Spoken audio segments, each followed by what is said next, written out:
Bang Dasko. Rapim dan Bamus hari ini membicarakan beberapa hal terkait dengan terutama legislasi dan kemudian hal-hal rutin yang biasa dilakukan oleh teman-teman komisi terkait. Kalau untuk legislasi hari ini kita merampungkan mengantar undang-undang P2SK untuk diparipurnakan dalam waktu paripurna terdekat, demikian. Oke. Mulai izin soal langsung isu mungkin. Kenapa? Bang Dasko. Izin soal langsung isu. Ya. Bang Dasko terkait penggeledahan terbaru dari Kejagung di kantor BGN dan ada info beredar juga Bang Dasko soal Dadan dan juga beberapa orang yang dicopot ini ditangkap oleh Kejagung.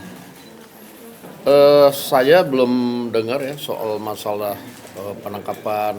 Saya baru dengar berita soal penggeledahan. Tapi apapun itu kita serahkan kepada aparat penegak hukum yang tentunya mempunyai pertimbangan-pertimbangan tersendiri. Demikian.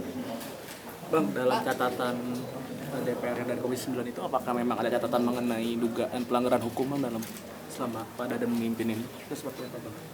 Saya rasa hal yang sudah disampaikan oleh Komisi 9 kepada pihak pemerintah mengenai evaluasi BGN tentunya sudah menjadi bagian dari masukan, sehingga masukan itu kami pikir sudah diakomodir oleh pemerintah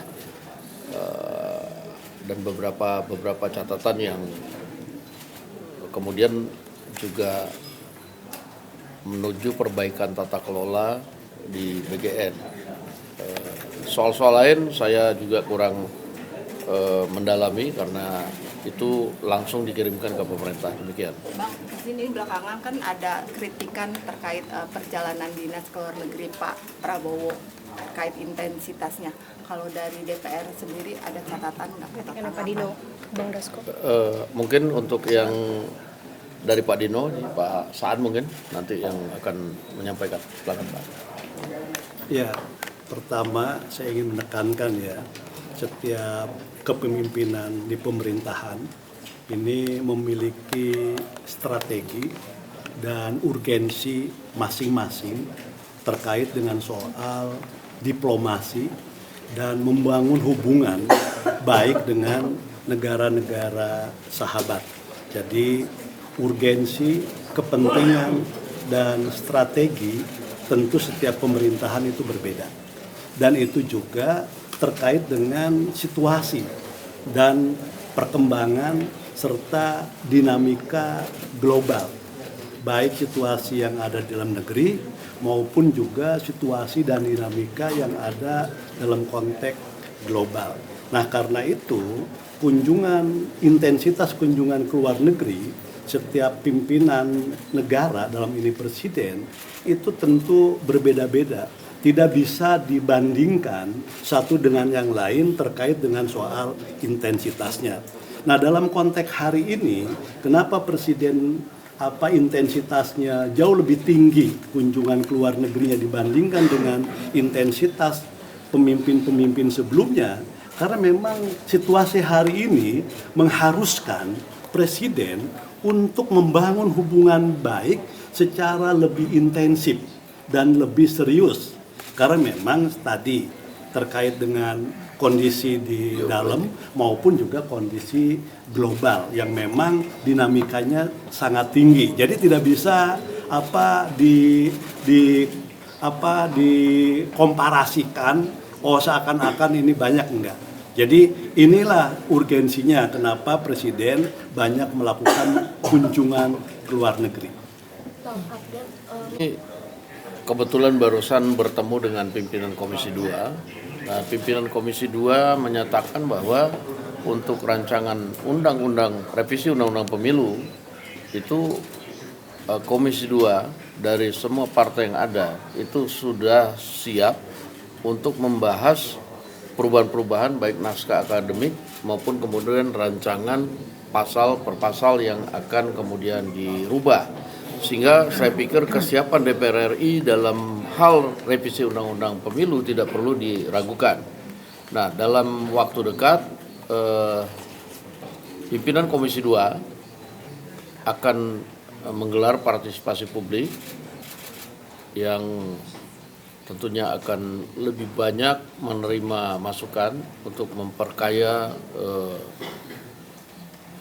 hal-hal yang harus direvisi, dan sudah berulang kali saya juga menyampaikan bahwa kita juga akan lebih berhati-hati supaya kali ini tidak kemudian digugat dan dikabulkan oleh MK. Nah, sehingga belum ada rencana kita, karena ini pembuat undang-undang adalah DPR dan pemerintah. Seperti yang lalu-lalu, kami akan membuat revisi ini menjadi usul inisiatif DPR RI. Demikian. Oke, terima kasih. Terkait dengan tadi kritikan Pak Dino soal kunjungan kerja frekuensi presiden yang cukup sering, ada kritikan juga dari Anies Baswedan kalau misalkan kritikan dari Pak Dino itu merupakan kritikan dari pejabat yang tidak karbitan, jadi harus dipertimbangkan juga. Kalau dari Bang Dasko ada tanggapan nggak? Menurut saya kalau kemudian masukan soal substansi geopolitik, saya pikir saya setuju bahwa itu kemudian dijadikan sebagai salah satu bahan pertimbangan ya, karena masukan-masukan yang bagus tentunya mengapa tidak. Tetapi tadi sudah disampaikan bahwa kalau kemudian frekuensi, saya pikir sesuai dengan kebutuhan dan situasi pada saat ini, baik kemudian dinamika di dalam negeri dan apalagi di luar negeri yang sangat mempengaruhi dinamika di dalam negeri tentunya yang berdampak. Tentunya Presiden tadi sudah disampaikan juga mempunyai strategi-strategi yang tentunya tidak bisa dibatasi dengan jadwal harus sekian kali karena itu dinamis. Dan kalau kita lihat kepergian Presiden ke luar negeri itu juga dalam waktu yang singkat-singkat, seperlunya aja, kemudian membahas yang perlu-perlu, kemudian kembali. Dan kalau kemudian dadakan itu biasanya memang karena situasi yang memang harus